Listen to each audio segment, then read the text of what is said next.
Good evening everyone, good evening जी, good evening, hello, नमस्ते जी, नमस्ते। कैसे हो आप सभी? बढ़िया, फर्स्ट क्लास, केम छो, मजामा? यस, चलो बहुत अच्छी बात है भाई, बहुत अच्छी बात है। चलिए शुरू करें, सेशन की शुरुआत करें। जो स्टूडेंट लाइव आ चुके हैं जल्दी से जल्दी सेशन को लाइक कर दीजिए एंड शेयर कर दीजिए भाई, जिससे कि आपके जो भी नॉन में आपके फ्रेंड सर्कल में है उन तक सेशन को पहुंचाया जा सके। हाँ जी, और मैं सेशन की शुरुआत करने से पहले आप लोगों से ये उम्मीद करती हूँ कि जितने भी पहले सेशन हुए हैं आप लोगों ने वो देखे हैं, अच्छे से देखे हैं। आप लोगों ने क्वेश्चंस को अपने दिमाग के अंदर अच्छे से छाप लिया है, जैसे पेपर के अंदर छपते ना क्वेश्चन, उसी तरह से आप लोगों ने उन क्वेश्चंस को भी अपने पेपर अपने दिमाग में प्रिंट कर लिया है, जिससे कि कोई भी आ जाए, कुछ भी आ जाए यार, हमने उनके छक्के छुड़ा देने हैं। हाँ जी, चलिए शुरू करें। चलिए फर्स्ट क्वेश्चन की शुरुआत करते हैं, ज्यादा समय को खराब न करते हुए जल्दी से जल्दी स्टूडेंट लाइव आ जाइए, जिससे कि हम क्लास की शुरुआत कर पाए। नहीं तो क्वेश्चंस निकल जाते हैं, आप लोगों को बाद में दिक्कत आती है। तो चलिए जल्दी जल्दी आ जाइए, जिससे कि क्लास की शुरुआत हो पाए। हाँ जी, क्वेश्चंस मेरे हैं, जवाब आप लोगों के हैं। जल्दी से जल्दी क्वेश्चंस जो हैं आपके सामने आ जाएंगे। आप लोगों को बस जल्दी से जल्दी अपने प्यारे प्यारे क्वेश्चंस का जवाब देना है। क्लियर, बात समझ में आई? चलिए फर्स्ट क्वेश्चन की तरफ बढ़ते हैं। हाँ जी, फर्स्ट क्वेश्चन देखिए क्या कहता है। क्वेश्चन ध्यान से पढ़िए, उसके बाद आंसर दीजिएगा। जल्दबाजी में क्वेश्चन का आंसर देने की जरूरत नहीं है, हमें ऐसी कोई जल्दबाजी नहीं है कि हम क्वेश्चन के आंसर को ही गलत कर बैठे। चलिए शुरू करते हैं। फर्स्ट क्वेश्चन देखिए क्या कहता है। Mohenjodaro is situated in which of the following. Mohenjodaro निम्नलिखित में से कहां पर स्थित है? मोहनजोदाड़ो को देखने से, पढ़ने से कुछ याद आया? क्या है ये? सिंधु घाटी सभ्यता, जिसे हम इंडस वैली सिविलाइजेशन कहते हैं, उसकी एक इंपॉर्टेंट साइट है मोहनजोदाड़ो, जिसे हम सिंध का नखलिस्तान कहते हैं। मोहनजोदाड़ो जिसे हम कब्रिस्तान कहते हैं, जिसे हम ट्रेजेडी साइट कहते हैं, सिंध का बाग कहते हैं, सिंध का गलीचा कहते हैं, जिसे हम मृतकों का टीला कहते हैं। मोहनजोदाड़ो जिसे हम स्तूप टीला कहते हैं। देखो नाम एक है, उसकी विशेषताएं इतनी सारी हैं कि देखो कितना सारा है। सिंध का बाग, सिंध का गलीचा, मृतकों का टीला, ट्रेजेडी साइट, सिंध का नखलिस्तान, सिंध का स्तूप टीला, बहुत सारे ऐसे नाम हैं जिसे हम मोहनजोदाड़ो के नाम से जानते हो। क्यों? क्योंकि मोहनजोदाड़ो में हमें कोई भी कब्रिस्तान नहीं मिला। हमें यहाँ से हमें ऐसी कंकाल मिले हैं, ऐसी हड्डियां मिली हैं जिसका किसी का हाथ नहीं है, किसी का पैर नहीं है, किसी का क्या नहीं है, किसी का। तो अगर मान लो किसी व्यक्ति की डेथ होती है, किसी व्यक्ति की मृत्यु होती है, तो उसकी पूरी बॉडी मिलेगी कि नहीं मिलेगी? लेकिन हमें मोहनजोदाड़ो से ऐसी ऐसी शरीर मिले हैं, ऐसी ऐसी मृतक शरीर मिले हैं जिसका किसी का सिर नहीं है, किसी का हाथ नहीं है, किसी का पैर नहीं है। तो सबसे पहला क्वेश्चन तो ये बनता है कि ये लोग मरे कैसे, पहली बात। दूसरी बात, क्या यहाँ पर किसी जाति का, किसी दूसरे देश का आक्रमण हुआ था? इस वजह से इसे हम क्या कहते हैं? ट्रेजेडी साइट कहते हैं। इस वजह से इसे हम मृतकों का टीला कहते हैं। इस वजह से इसे हम सिंध का नखलिस्तान कहते हैं। क्लियर, बात समझ में आई? अब सीधी सी बात है, मैंने आप लोगों को इसके बारे में इतना कुछ बता दिया, लेकिन आप लोगों को ये बताना है कि ये मोहनजोदाड़ो जिसके बारे में मैं इतनी सारी विशेषताएं बता रही हूँ, ये है कहाँ पे? आपके सामने चार ऑप्शंस हैं। हालांकि मुझे पता है आप लोगों को सबको इसका आंसर आता है, सभी ने मुझे इसका जवाब दे भी दिया है। क्या ये गुजरात में है? क्या ये पंजाब राज्य में है? क्या ये पाकिस्तान में है? क्या ये अफगानिस्तान में है? हाँ जी स्टूडेंट, जल्दी जल्दी बताओ, दसो जल्दी जल्दी। एज द आंसर की होगा पाकिस्तान के सिंध प्रांत में। बिल्कुल सही answer online, option number C is right answer. कहां पर है ये? पाकिस्तान के सिंध प्रांत में है। और इसकी खोज कब हुई थी? 1922 में। कब हुई थी? 1922 में। किसने की थी? राखल दास बनर्जी ने। किसने की थी? राखल दास बनर्जी ने। क्लियर, बात समझ में आई? सिंधु घाटी सभ्यता के अंदर हड़प्पा के बाद खोजा गया दूसरी जगह कौन सी थी? मोहनजोदाड़ो थी, जिसकी खोज 1922 में राखल दास बनर्जी ने की थी। जहां से आप लोगों को, हम लोगों को क्या मिला है? एक ऐसा स्नान घर मिला है। एक ऐसा क्या मिला है? स्नान घर। स्नान घर समझते हो? हमें बाथरूम मिला है। कहां से मिला है? हमें मोहनजोदाड़ो से मिला, जो कहां पे है? पाकिस्तान के सिंध क्षेत्र में है। और कौन सी नदी? सिंधु नदी के ऊपर। कौन सी नदी? सिंधु नदी के ऊपर। तो option number C is right answer, बिल्कुल सही। मोस्ट इंपॉर्टेंट क्वेश्चन है स्टूडेंट, याद रखिएगा। हालांकि मुझे पता है जो भी मेरे यहाँ पे स्टूडेंट बैठे हैं उन सभी को इस क्वेश्चन का आंसर आता था, तो option number C is right answer. Clear? बात समझ में आई? आगे बढ़े नेक्स्ट क्वेश्चन की तरफ। समझ में आया? नेक्स्ट क्वेश्चन की तरफ नजर डालते हैं, क्या कहता है नेक्स्ट क्वेश्चन। हाँ जी, व्हाट इज द मीनिंग? देखो, त्रिपिटका, ध्यान से पढ़ो इस वर्ड को, त्रिपिटका। क्वेश्चन बहुत इंपॉर्टेंट है, पेपर में पूछे जाने वाला क्वेश्चन है। Tripitaka is associated with which of the following? Tripitaka निम्नलिखित में से किससे संबंधित है? किससे संबंधित है? क्वेश्चन क्या पूछा गया? जो त्रिपिटक एक वर्ड है वो किससे रिलेटेड है? त्रिपिटक का अगर हम संधि विच्छेद करते हैं तो त्रि मतलब क्या होता है? तीन। त्रि मतलब क्या होता है? तीन। तीन पिटक, तीन पिटक। अब देखिए, आप लोगों को सिर्फ पहले ये बताना है कि किससे रिलेटेड है। क्या ये जैन धर्म से है? क्या ये बौद्ध धर्म से है? क्या ये सिखों से है? क्या ये हिंदुओं से है? तो स्टूडेंट, मैं आप लोगों को पहले तो ये बताऊं कि what is the meaning of Pitaka. Pitaka क्या होता है? पिटक जानते क्या होता है? सभी को पता है, बास्केट, टोकरी। पहले के टाइम पीरियड में जो टोकरी होती थी जिसे हम बास्केट कहते हैं, क्या कहते हैं? बास्केट कहते हैं। उसको पाली भाषा में, कौन सी लैंग्वेज में? पाली लैंग्वेज में क्या कहा जाता है? पिटक कहा जाता है। मेरी बात समझ में आ रही है कि पहले के टाइम पे जो क्या होती थी? पिटक होते थे। पिटक को क्या कहा जाता था? बास्केट। मतलब कि सीधी सी बात है, आज हम जिसको बास्केट बोलते हैं, जिसको हम पिटक, टोकरी बोलते हैं, उसको पहले पाली भाषा में, कौन सी भाषा में? जैसे पंजाबी भाषा में कुछ और बोला जाता है, इंग्लिश में से बास्केट बोल देते हैं, हिंदी में से टोकरी बोलते हैं, तो उसी तरह से पाली लैंग्वेज में से क्या बोला जाता? पिटक बोला जाता था। पहले के टाइम पे जो जो चीजें लिखी जाती थी उनको, आप सभी को पता है पहले कागज तो था नहीं, तो पत्तों पे लिखा जाता था। उन पत्तों को क्या किया जाता है? लिख के उसको फोल्ड करके किसी बास्केट में रख दिया जाता था, जिसे हम क्या कहते हैं? पिटक कहते हैं। तो बौद्ध धर्म जो है, बौद्ध धर्म के अंदर क्या मिले? हमें तीन पिटक मिले। क्या मिले हैं? बौद्ध धर्म के अंदर हमें कितने मिले हैं? तीन पिटक मिले हैं। पहला कौन सा है? सूत पिटक। पहला कौन सा है? सूत पिटक। दूसरा पिटक का नाम क्या है? विनय पिटक। विनय पिटक। और तीसरे पिटक का नाम क्या है? अभिधम पिटक। क्लियर? बात समझ में आई?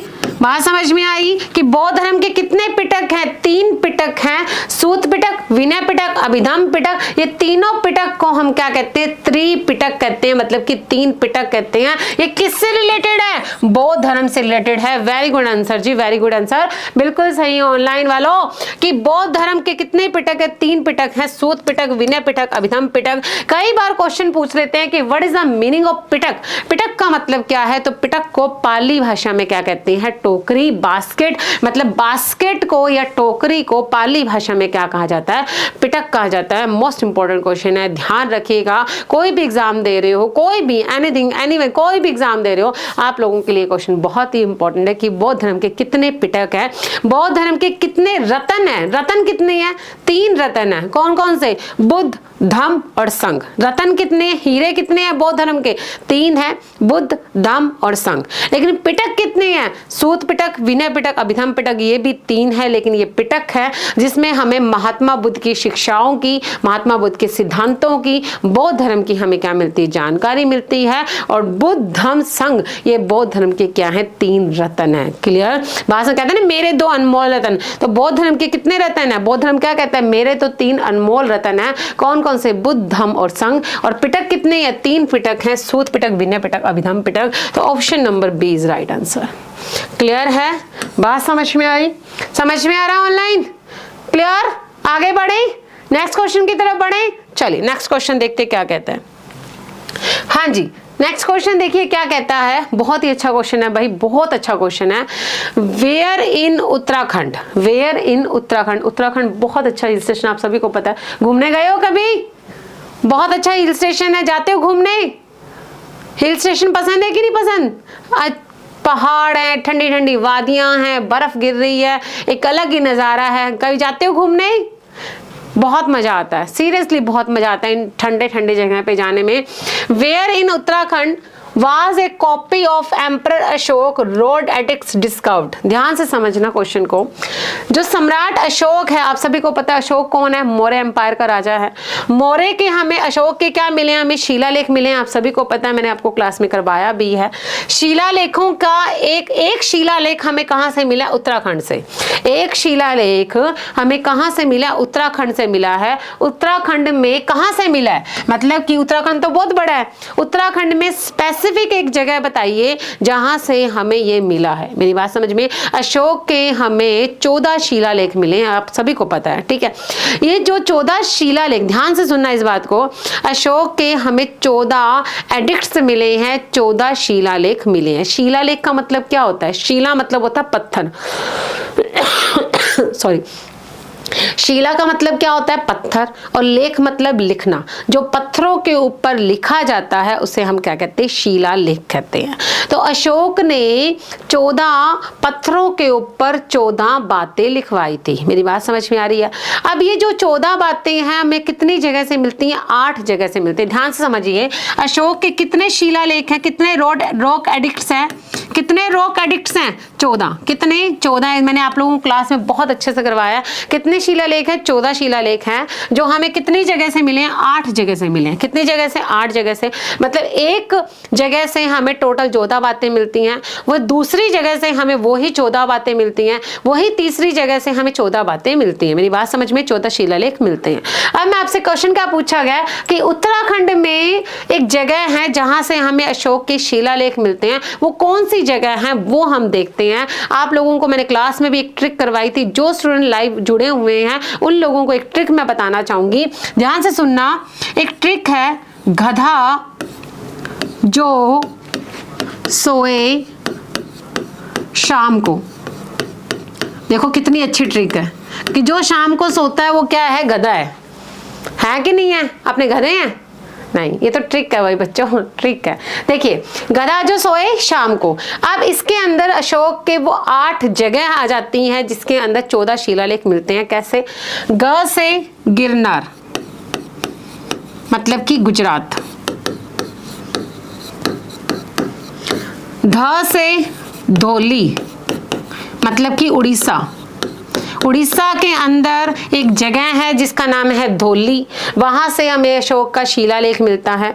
गुजरात के अंदर एक जगह है जिसका नाम है गिरनार, वहां से हमें क्या मिलता है, अशोक का शिलालेख मिलता है। फिर क्या बचा, दुहा हो गया। जो से क्या आता है, जोगढ़। क्या आता है, जो से क्या आता है, जोगढ़। जोगढ़ ये भी कहां से मिला हमें, उड़ीसा से। याद करने वाली चीजें हैं, समझ गए मेरी बात। जोगढ़ हमें कहां से मिला है, उड़ीसा से। सो से सोपारा, सो से सोपारा मतलब कि महाराष्ट्र। सो से सोपारा मतलब कि महाराष्ट्र। महाराष्ट्र से हमें क्या मिला है, सोपारा। सोपारा महाराष्ट्र में एक जगह है सोपारा, वहां से हमें अशोक के शिलालेख मिले हैं। उसके बाद हम बात करते हैं एरागुड़ी। ए से एरागुड़ी, ए से एरागुड़ी, एरागुड़ी। याद करने वाली चीजें हैं। आप लोगों को लगता है कि हाय मैम ये क्या लिखवा रहे हैं, मैं आप लोगों के भले के लिए लिखवा रही हूँ ताकि आप लोगों के क्वेश्चन के साथ ही आप लोगों के कॉन्सेप्ट क्लियर हो जाएं। आप लोगों को बार बार में ये चीज सोचने की जरूरत ना पड़े कि अशोक के कितने शिलालेख है, 14 शिलालेख हैं जो हमें कितनी जगह से मिले हैं, 8 जगह से मिले हैं। ये 8 जगह आप ट्रिक के वे में याद कर सकते हो। गधा जो सोए शाम को, ग से गिरनार, ध से धौली, जो से जोगढ़, सो से सोपारा। गिरनार कहाँ पे है, गुजरात में। धौली कहाँ पे है, उड़ीसा में। जोगढ़ कहाँ पे है, उड़ीसा में। सोपारा कहाँ पे है, महाराष्ट्र में। ए कहाँ पे है, ए से एरागुड़ी। एरागुड़ी कहाँ पे है, कर्नाटका में, आंध्र प्रदेश में, आंध्र प्रदेश में। क्लियर, बात समझ में आई। उसके बाद हम बात करते हैं शाह की। शाह से शाहबाजगढ़ी, शाहबाजगढ़ी ये कहाँ पे है, पाकिस्तान में। कहाँ पे है, पाकिस्तान में।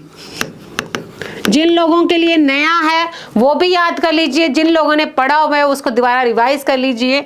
म से मानसेहरा, म से मानसेहरा।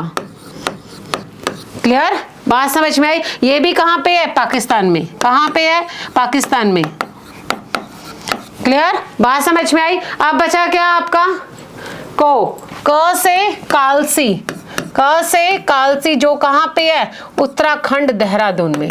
उत्तराखंड देहरादून, उत्तराखंड देहरादून। क्लियर? बात समझ में आई? तो कितने शिलालेख हैं? 14 शिलालेख हैं जो हमें कितनी जगह से मिले हैं? 8 जगह से मिले हैं। गधा जो सोए शाम को, ग से गिन्नर गुजरात में, ध से धौली उड़ीसा में, जो से जोगढ़ उड़ीसा, सो से सपारा महाराष्ट्र में, सा से शाहबाजगढ़ी पाकिस्तान में, म से मानसेरा पाकिस्तान में और क से कालसी उत्तराखंड देहरादून में। क्वेश्चन क्या पूछा है? क्वेश्चन की तरफ नजर डालो। अब उत्तराखंड में कौन सी जगह है? तो कौन सी जगह है? कालसी। यहाँ पे कालसी देखो कहां पे है? कालसी है कहां पे? ये रहा कालसी, देहरादून। आ गया ना आंसर? अपने आप ही आंसर आ गया। ये तो वैसे ही क्वेश्चन हो गए जैसे मैथ्स के क्वेश्चन निकालते हैं। अगर आप लोगों को बाय ट्रिक याद है, अगर कॉन्सेप्ट याद है, तो आप लोगों के लिए क्वेश्चन करना बहुत ईजी है। बात समझ में आई? आप सभी को पता है इसमें से सिर्फ एक ही है जहां से अशोक का हमें शिलालेख मिला है, तो वो कौन सा है? कालसी है, जो हमें कहां से मिला? देहरादून से, उत्तराखंड देहरादून से। मेरी बात समझ में आ रही है? ऑनलाइन समझ में आया? क्लियर है? यहां तक क्लियर हो गया? तो ये ट्रिक याद रखिएगा। गधा जो सोए शाम को, अशोक के 14 शिलालेख हैं जो हमें 8 जगह से मिले हैं। ये 8 जगह हैं जो आप लोगों को याद करनी है। आप लोगों से क्वेश्चन पूछा जा सकता है कि भाई जोगढ़ कहां पे है? तो आप लोगों को क्या पता चलेगा? उड़ीसा में है। धौली कहां पे है? उड़ीसा में है। सोपारा कहां पे है? महाराष्ट्र में है। गिरनार कहां पे है? गुजरात में है। एरागुड़ी कहां पे है? आंध्र प्रदेश में है। शाहबाजगढ़ी कहां पे है? पाकिस्तान में है। और मानसेरा कहां पे है? पाकिस्तान में है। अगर आप लोगों से ये क्वेश्चन आ जाए कि अशोक के शिलालेख कौन कौन सी जगह से मिले हैं, तो आप लोगों को जगह पूरी याद हो जाएंगी। क्लियर? बात समझ में आई? यस या नो? Any doubt? किसी भी तरह का कोई डाउट है?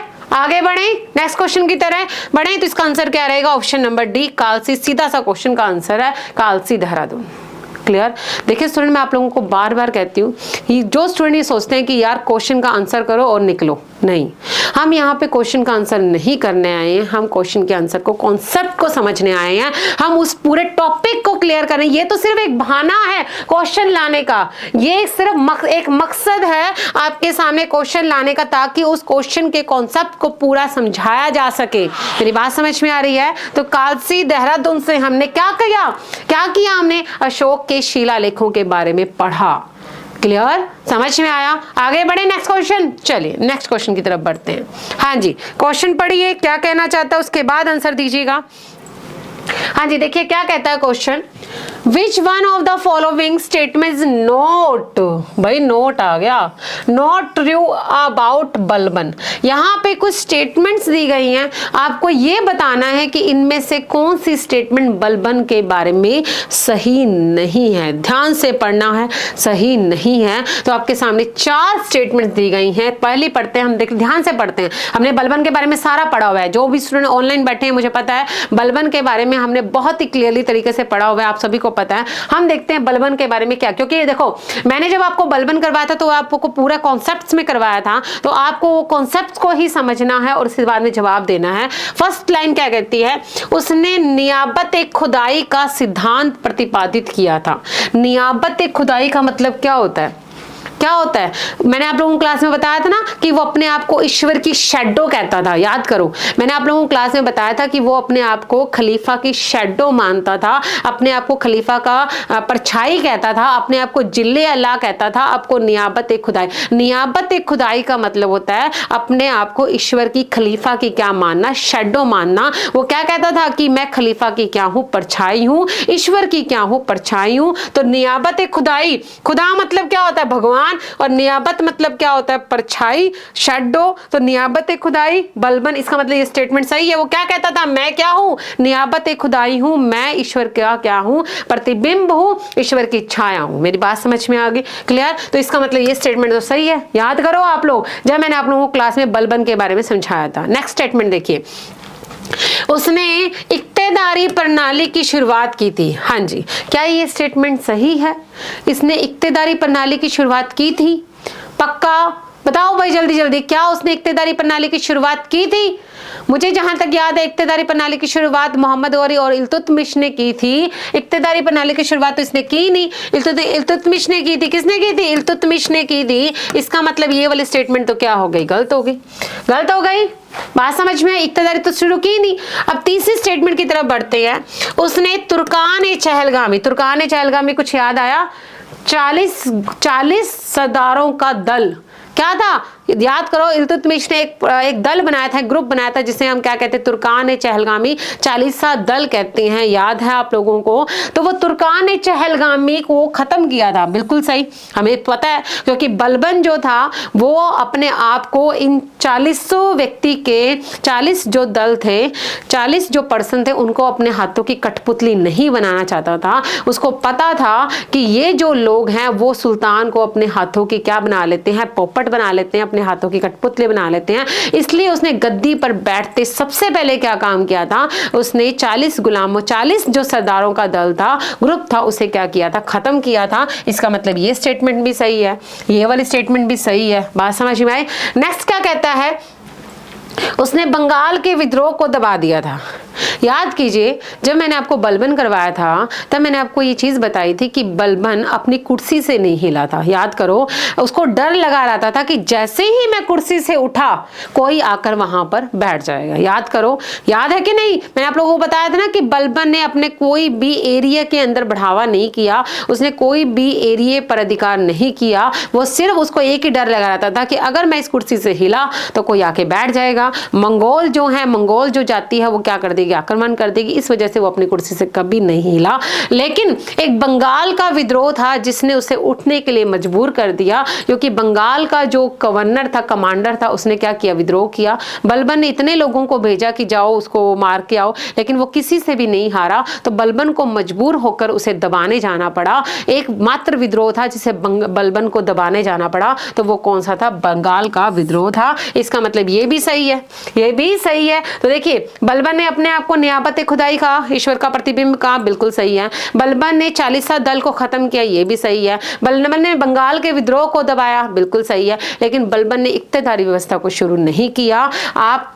मैं तभी तो कहती हूँ कि जो कॉन्सेप्ट्स की वैल्यू होती है वो आप लोगों को इन स्टेटमेंट्स वाले क्वेश्चन में ही समझ में आती है। आप कई स्टूडेंट सोचेंगे मैम यार बहुत ज्यादा आप वो करवाते हो, कहानियां करवाते हो, ये करवाते हो, वो करवाते हो। मैं करवाती आप लोगों के लिए हूँ, मुझे कोई मतलब नहीं है। मेरे लिए तो क्या है, मैं सीधा भी बता सकती हूँ कि बलबन ने 2 डिपार्टमेंट बनाए, बलबन की पॉलिसी लोहन रक्त की नीति थी, भाई खत्म हो गया बलबन। लेकिन मेरा कॉन्सेप्ट समझाने का मतलब यही है, क्योंकि स्टेटमेंट वाले क्वेश्चन आते हैं ताकि आप बहुत ही क्लियरली तरीके से इनको कर पाओ। क्लियर? बात समझ में आई? तो इक्तेदारी व्यवस्था से आपको क्या याद आता है? इल्तुतमिश, ई से इक्ता, ई से इल्तुतमिश। तो इसका मतलब क्या हो गया? इक्तेदारी। तो इसका मतलब क्या आया? आंसर क्या आया? आंसर क्या आया इसका? B, option number B. क्योंकि सत्य नहीं है, सत्य नहीं है तो क्या नहीं है? बी सही नहीं है। क्लियर? बात समझ में आई? आगे बढ़े? क्लियर है? नेक्स्ट क्वेश्चन देखिए। हाँ जी, विच रूलर ऑफ दिल्ली सल्तनत डिक्लेयर्ड हिमसेल्फ एज खलीफा? कुछ याद आया? ये टॉपिक मैंने कल ही करवाया, आप लोगों को करवाया था कि नहीं करवाया था?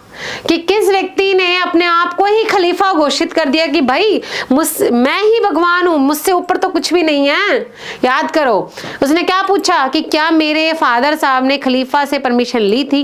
तो वो कहते नहीं, आपके फादर साहब ने तो खलीफा से परमिशन नहीं ली। तो जब मेरे फादर साहब ने नहीं ली तो मैं क्यों लूं? और मैं खलीफा से भी मतलब मैं जो है खलीफा जो है, मैं भगवान के बराबर हूं, मैं ही क्या हूं? खलीफा हूं। देखिए स्टूडेंट, अभी तक जितने भी शासक आए उन सभी ने अपने आप को खलीफा की शैडो कहा, खलीफा का प्रतिबिंब का। खलीफा क्या है? भगवान है। मतलब इस्लाम धर्म के अंदर, मैं आप लोगों को पहले भी मैंने बताया है, इस्लाम धर्म के अंदर जो धर्म गुरु होते हैं उन्हें हम क्या कहते हैं? खलीफा होते कहते हैं, जो ईश्वर के बाद आते हैं। इस्लाम धर्म के अंदर खलीफा को ही एक तरह से भगवान माना जाता है। हजरत मोहम्मद साहब के बाद में जो इस्लाम धर्म के गुरु बने उन्हें हम क्या कहते हैं? खलीफा कहते हैं। तो हर व्यक्ति को सुल्तान बनने के लिए खलीफा से क्या लेनी पड़ती है? परमिशन परमिशन लेनी पड़ती है। लेकिन अलाउद्दीन खिलजी ने तो मना कर दिया था कि अलाउद्दीन खिलजी कहते हैं कि मैं धर्म के अंदर राजनीति को इन्वॉल्व नहीं करता, मेरे लिए दोनों अलग अलग है, लेकिन मैं खलीफा से परमिशन नहीं लूंगा। तो उसने खलीफा नाम भी, खलीफा का टाइटल भी नहीं लिया, ठीक है। लेकिन इसका जो बेटा था, कहते ना कि बच्चा जो होता है वो अपने पिता की परछाई होता है, लेकिन यहाँ पे उल्टा था। कुतुबुद्दीन मुबारक शाह खिलजी जो अलाउद्दीन खिलजी का बेटा था, वो व्यक्ति ऐसा था जो हमेशा शराब के नशे में धुत रहता था, कभी इधर गिरा कभी उधर गिरा, वो कहते ना इधर चला मैं उधर चला, तो वो ऐसा था, मतलब इतना ज्यादा वो शराब में, उसको पता नहीं रहता मैं क्या कर रहा हूँ क्या नहीं कर रहा हूँ। कभी कभी दरबार में बिना कपड़ों के आ जाता था, तो कभी कभी साड़ी पहन के आ जाता था, तो उसको कुछ भी नहीं पता होता था। और वो कहता है कि मैं क्या हूँ, खुद एक खलीफा हूँ, मेरे से ऊपर कुछ भी नहीं है। तो खलीफा अपने आप को घोषित, मोस्ट इंपॉर्टेंट क्वेश्चन है, मोस्ट इंपॉर्टेंट क्वेश्चन है, तो वो कौन है, Qutbuddin Mubarak Khilji. Option number C is right answer. Alauddin Khilji का बेटा, अलाउद्दीन खिलजी जो इतना ज्यादा होशियार था, जिसने हर चीज में प्रॉपर तरीके से काम किया था। लेकिन मुबारक शाह खिलजी जो उसका बिल्कुल उल्टा था, जिसने अपने आप को क्या घोषित कर दिया, खलीफा घोषित कर दिया। क्या घोषित कर दिया, खलीफा, जो एक नंबर का पियक्कड़ था, एक नंबर का पियक्कड़ था। Option number C is right answer. Clear, बात समझ में आई, यस या नो? आगे बढ़े नेक्स्ट क्वेश्चन की तरफ। नेक्स्ट क्वेश्चन देखिए क्या कहते हैं। हाँ जी, Who was the first Sultan of Delhi to have levied हक-ए-शब of irrigation tax? Delhi का पहला सुल्तान कौन था जिसने हक-ए-शब, ये सिंचाई कर लगाया था? आप लोगों के क्वेश्चन के अंदर ही इसका आंसर आ गया। देखो हक-ए-शब क्या है, एक सिंचाई टैक्स है, पानी पर लिया जाने वाला एक टैक्स है। ये किसने लगाया था? अलाउद्दीन खिलजी, गयासुद्दीन तुगलक, मोहम्मद बिन तुगलक एंड फिरोज शाह तुगलक। हाँ जी बताइए, किस व्यक्ति ने सबसे पहले सिंचाई टैक्स लगाया था, जिसे हम क्या कहते हैं, हक-ए-शब कहते हैं, जो कितने परसेंट था, 1/10% था। कितने था, 1/10% था, मतलब कि 10% था, 100 रुपए का 10वां हिस्सा था। तो आप मुझे बताइए किसने लगाया था? क्या अलाउद्दीन खिलजी? अलाउद्दीन खिलजी ने तो भाई 2 कर लगाए थे, याद करो, चरी और धरी। चरी और धरी, चरी मतलब चारागाह टैक्स और धरी मतलब कि home tax, house tax. Ghiyasuddin Tughlaq, इसने किसी भी तरह का कोई टैक्स नहीं लगाया, ये बहुत ही अच्छा शासक था। मोहम्मद बिन तुगलक, इसने भी कोई टैक्स नहीं लगाया। बचा क्या, फिरोज शाह तुगलक। फिरोज शाह तुगलक ने हालांकि सारे टैक्स हटा दिए थे, लेकिन उसने एक नया टैक्स लगाया जिसे हम क्या कहते हैं, हक-ए-शब। ये क्वेश्चन बहुत बार एग्जाम में पूछा गया है कि what is the meaning of Haq-e-Shab. तो हक-ए-शब क्या है, एक सिंचाई टैक्स है। कितने परसेंट लगाया गया, 1/10%। किसने लगाया, फिरोज शाह तुगलक ने। तो option number D is right answer. Very good answer and most important question. Clear, समझ में आया, समझ में आया? आगे बढ़े नेक्स्ट क्वेश्चन की तरफ। पक्का यहां तक समझ में आ गया? किसी प्रकार की दिक्कत, समस्या, ऐसे कोई क्वेश्चन जो आप लोगों को समझ में ना आया हो? आगे देखिए नेक्स्ट क्वेश्चन देखिए। हाँ जी, Why did Mahatma Gandhi support the खिलाफत मूवमेंट? महात्मा गांधी ने खिलाफत आंदोलन का समर्थन क्यों किया? हाँ जी भाई बताइए। गांधी जी ने खिलाफत आंदोलन जो मुसलमानों ने शुरू किया था अंग्रेजों के खिलाफ, देखिए स्टूडेंट इसके पीछे एक कहानी है। एक्चुअली होता क्या, जब फर्स्ट वर्ल्ड वार हुआ था ना, तो फर्स्ट वर्ल्ड वार में अंग्रेजों ने भारतीय जो मुसलमान थे उनसे कहा कि तुम हमारा साथ दो, लेकिन मुसलमानों ने मना कर दिया था। क्यों? क्योंकि जो टर्की एक देश था वो किसके साथ था, जर्मनी के साथ में था। किसके साथ था, जर्मनी। और इंग्लैंड के अगेंस्ट कौन था, जर्मनी था। मेरी बात समझ रहे हैं? एक तरफ इंग्लैंड था, एक तरफ कौन था, जर्मनी था। और जर्मनी का साथ कौन दे रहा था, टर्की दे रहा था। और टर्की क्या था, एक मुस्लिम देश था। और भारतीय मुसलमान नहीं चाहते थे कि हम मुसलमानों के खिलाफ खड़े हों, क्योंकि टर्की में ही इनका धर्म गुरु खलीफा बैठता था। कौन बैठता था, खलीफा बैठता था। तब मुसलमानों ने मना कर दिया कि भाई हम तो साथ नहीं देते। कौन, भारतीय मुसलमान। तो अंग्रेजों ने भारतीय मुसलमानों को ये तसल्ली दी थी कि अगर आप हमारा साथ देते हैं तो कल को अगर हम जीत जाते हैं तो हम जर्मनी के साथ तो फिर भी बुरा बिहेव करेंगे, लेकिन हम टर्की के साथ कुछ भी नहीं करेंगे, टर्की को हम छोड़ देंगे। तो भारतीय मुसलमानों ने सोचा कि अगर ऐसा हो सकता है तो हम जरूर साथ देंगे। तो मुसलमानों ने क्या दे दिया, साथ दे दिया। फर्स्ट वर्ल्ड वार में इंग्लैंड जीत गया। जैसे ही इंग्लैंड जीता वो अपनी बातों से मुकर गया और टर्की का उसने क्या कर दिया, डिवाइडेशन कर दिया। कुछ टर्की का पार्ट फ्रांस को दे दिया, कुछ टर्की का पार्ट रूस को दे दिया। मतलब ऐसे टर्की का क्या कर दिया, बंटवारा कर दिया। बात समझ गए? इसलिए भारतीय जो मुसलमान थे वो अंग्रेजों के क्या हो गए, खिलाफ हो गए। उन्होंने कौन सा मूवमेंट चलाया, खिलाफत मूवमेंट। खिलाफत मतलब खिलाफ, तो अंग्रेजों के क्या हो गए, खिलाफ हो गए। और उन्होंने कौन सा मूवमेंट चलाया, खिलाफत मूवमेंट चलाया। क्या चलाया, खिलाफत। कौन कौन थे इसके नेता, कौन कौन थे, मोहम्मद अली बंधु, मोहम्मद अली, शौकत अली और अब्दुल कलाम आजाद। अब्दुल कलाम आजाद, बात समझ में आई? अब्दुल कलाम आजाद, ये 3 व्यक्ति थे जिन्होंने क्या चलाया? खिलाफत मूवमेंट चलाया। और इन्होंने गांधी जी को कहा कि गांधी जी हमारा क्या दीजिए? साथ दीजिए। और गांधी जी ने वाकई उनका साथ भी दिया। क्यों? क्योंकि गांधी जी क्या चाहते थे कि हिंदू और मुस्लिम क्या हो जाएं? एक हो जाएं। बात समझ में आई? तो देखिए स्टेटमेंट पढ़ते हैं कि गांधी जी ने खिलाफत आंदोलन का समर्थन क्यों किया? क्यों? क्योंकि गांधी जी क्या चाहते थे? हाँ जी, कोई बता सकता है इसका आंसर? क्या गांधी जी ने, खलीफा ने भारतीय क्रांतिकारियों को आश्रय दिया था? क्या दिया था? क्या गांधी जी अंग्रेजों के खिलाफ भारतीय मुसलमानों का समर्थन हासिल करना चाहते थे? खलीफा ने भारतीय स्वतंत्रता संग्राम का समर्थन किया था? क्या खलीफा गांधी जी का मित्र था? हाँ जी बताइए। खिलाफत आंदोलन का गांधी जी ने समर्थन क्यों किया था? क्यों गांधी जी ने इन लोगों का साथ क्यों दिया? मोहम्मद अली, शौकत अली, मौलाना, क्यों? क्योंकि गांधी जी चाहते थे, गांधी जी को लगा एक ऐसा मौका है जब हिंदू और मुस्लिम क्या हो सकते? एक हो सकते हैं।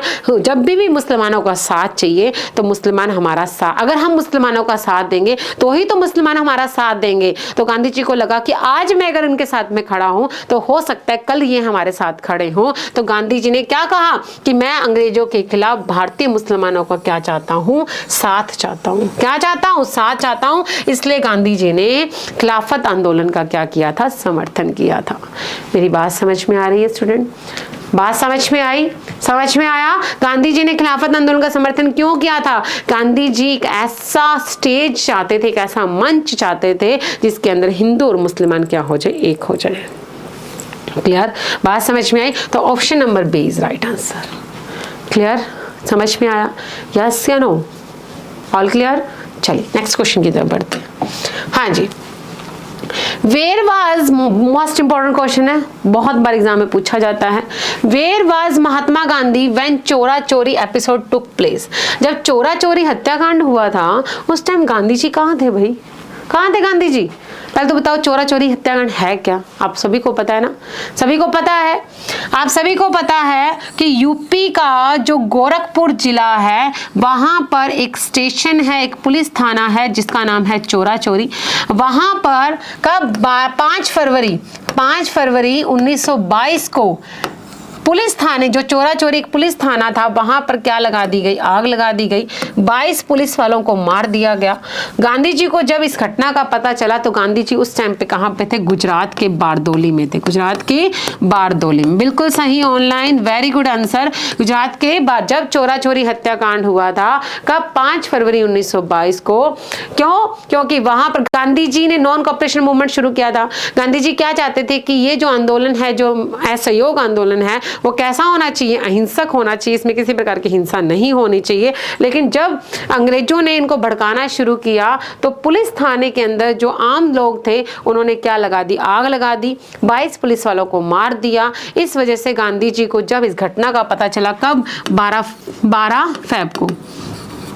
12 फरवरी 1922 को जब गांधी जी को यह बात पता चली तो गांधी जी ने इस आंदोलन को क्या कर दिया? स्थगित कर दिया। मेरी बात समझ में आई? उस टाइम पे गांधी जी कहां पे थे? बारदोली में थे। कहां पे थे? बारदोली में, गुजरात के बारदोली में। तो option number D is right answer, Gujarat की बारदोली में। क्लियर? बात समझ में आई? बात समझ में आई? बिल्कुल सही online, option number D is right answer. जब चोरा चोरी हत्या, मोस्ट इंपॉर्टेंट क्वेश्चन है, बहुत बार पूछा गया है कि चोरा चोरी हत्याकांड जब हुआ था गांधी जी कहां पे थे? गुजरात के बारदोली में। मोस्ट इंपॉर्टेंट क्वेश्चन है और बहुत रेयर स्टूडेंट्स को इस क्वेश्चन का आंसर पता होता है, क्योंकि चोरा चोरी हत्याकांड तो सभी को पता होता है लेकिन हमें यह नहीं पता होता कि गांधी जी उस टाइम पे कहां थे। बात समझ में आई? तो option number D is right answer. Clear? आगे देखिए। हाँ जी, Who of the following is known as the देश बंधु? हाँ जी, देश बंधु के नाम से किसे जाना जाता है? देश बंधु का मतलब समझते हो? देश के भाई, देश ब्रदर, देश की हेल्प करने वाले, देश का कल्याण करने वाले। हाँ जी, सभी को पता है इसका आंसर, मुझे पता है। क्या वो चंद्रशेखर थे, चित्तरंजन दास थे, ए.ओ. ह्यूम थे, एनी बेसेंट थे? हाँ जी बताइए। देश बंधु किसे का नाम से पता चलता है भाई? देश बंधु ये वो व्यक्ति थे जिन्होंने, मैं आपको बता दूं, इनका नाम देशबंधु क्यों पड़ा था, क्योंकि इस बंदे ने, इस व्यक्ति ने क्या किया था, अपनी जितनी भी संपत्ति थी, संपत्ति समझते हो, जितना भी उसके पास पैसा, प्रॉपर्टी थी, पैसा था, वो सभी क्या कर दिया, दान कर दिया। मेडिकल कॉलेज बनाए, स्कूल कॉलेज बनाए, महिलाओं की शिक्षा के लिए इसने काम किया। उसने जितनी भी उसकी जो चीजें थी उस सभी को क्या कर दिया, दान कर दिया। इस वजह से जो जनता थी, भारतीय जनता थी, उन्होंने उसे क्या कहा कि तुम देश के क्या हो, बंधु हो, देश की क्या करने वाले हो, देश का कल्याण करने वाले हो, देश की हेल्प करने वाले हो। इस वजह से चित्तरंजन दास को हम क्या कहते हैं, देश बंधु चित्तरंजन दास कहते हैं। CR दास, CR दास। आप सभी को मैं बता दूं, चित्तरंजन दास ही एक ऐसे व्यक्ति थे जिन्होंने कब अपनी जितनी भी प्रॉपर्टी थी, जितनी भी प्रॉपर्टी, 1922 की बात आई थिंक शायद, ये 1922 के अंदर जितनी भी प्रॉपर्टी थी उन सभी को इसने क्या कर दिया, दान कर दिया। मेडिकल कॉलेज बनाए, स्कूल बनाए, एजुकेशन के लिए इन्होंने काम किया, महिलाओं के लिए काम किया। इस वजह से देश के लोगों ने क्या कहा, देश बंधु चित्तरंजन दास। और आप सभी को बता दूं, सुभाष चंद्र बोस के जो गुरु हैं उनका नाम क्या है, CR दास। चित्तरंजन दास सुभाष चंद्र बोस के क्या है, पॉलिटिकल गुरु हैं, राजनीतिक गुरु हैं। याद रखिएगा, सुभाष चंद्र बोस के राजनीतिक गुरु का नाम बताइए तो वो क्या आएगा, CR दास, चित्तरंजन दास, देश बंधु चित्तरंजन दास, जिन्होंने स्वराज पार्टी की स्थापना की थी। A Hume the father of Congress, आप सभी को पता है कांग्रेस का फादर किसे कहा जाता है, ए ह्यूम को। एनी बेसेंट जो आयरिश महिला थी, कांग्रेस की फर्स्ट वुमेन प्रेसिडेंट बनी थी। और चंद्रशेखर, आप सभी को पता है, एक क्रांतिकारी थे जो HSRA से जुड़े हुए थे, हिंदुस्तान सोशल रिपब्लिक एसोसिएशन से। तो option number B is right answer and very good answer सभी का। क्लियर, आगे बढ़े, नेक्स्ट क्वेश्चन देखिए। When did Simon commission visit India? Simon commission ने भारत का दौरा कब किया, आप सभी को पता है।